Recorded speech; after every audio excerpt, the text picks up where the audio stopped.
my name is Qixia. What I want to teach you guys today is how to communicate effectively.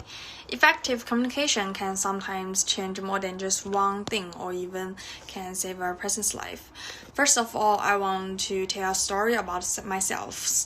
Last summer, I got an internship in a security company in China, and my job was a security counter service.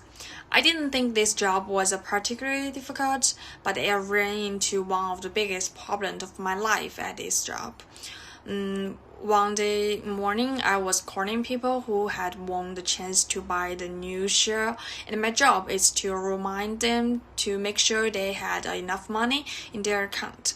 So this thing is like buying a lottery ticket. Once you get this opportunity, you are sure to make this money if you win. But one of the people who left phone number was not himself. It was his wife's phone number. So when I was called his wife and told her about it, his wife immediately cut off the phone. I thought it was over because a lot of people doing that. But then his wife came to our office in the afternoon and asked us to cancel his husband's security account. And if we didn't do that, she was going to jump off the building.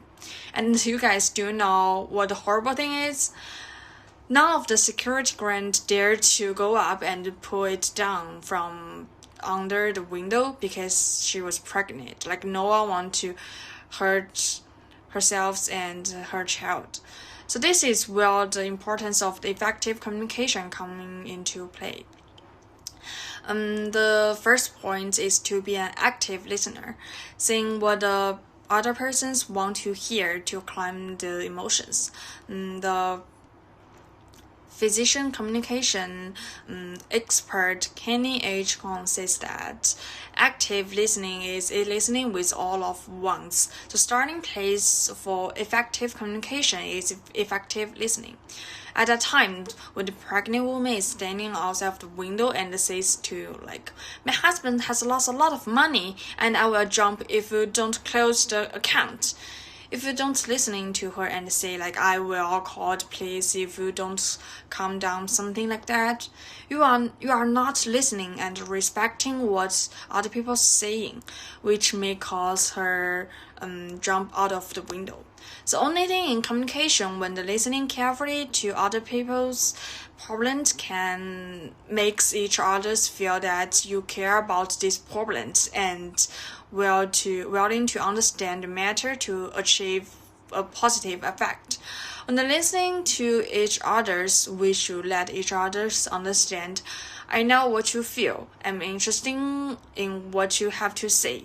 I'm not judging you. So in this case, I listening to her and told her that it was a good thing, like she watches and that her husband need to be there in person to get rid of his security account.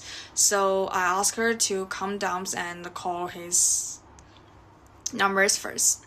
The Sarah Brooks says that by putting ourselves in the other shoes and looking closely at that way we communicate, it's become more possible to tailor our communication, whether through email or other means, to their direct recipients, substantially reducing the possibility of murder understanding. So to a certain extent, communication is better when you put yourselves in other people's shoes. Think about it. If your husband or wife has lost a lot of money in the stocks, you would have been upset or angry, right? So you have to think differently to understand and know deal with in a direct way. In the end, I solved the problem with effective communication. By the way I'm speaking today is also a kind of effective communication. The green note, our findings suggest that telling story with communicating can make speaker appear more warm and trustworthy, and opts to speaking some other ways, such as providing only statistics and figures. So the way I'm start my speech today is the story.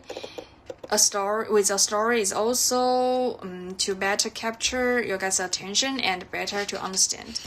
So effective communication is about listening to is about learn to listening to other, putting ourselves in the other shoes and looking closely at the way we communicate. And communicating is a story base we can makes people more trustworthy. Finally, thank you for listening to my speech. My name is Qixia, and I hope to meet you guys soon. Sure.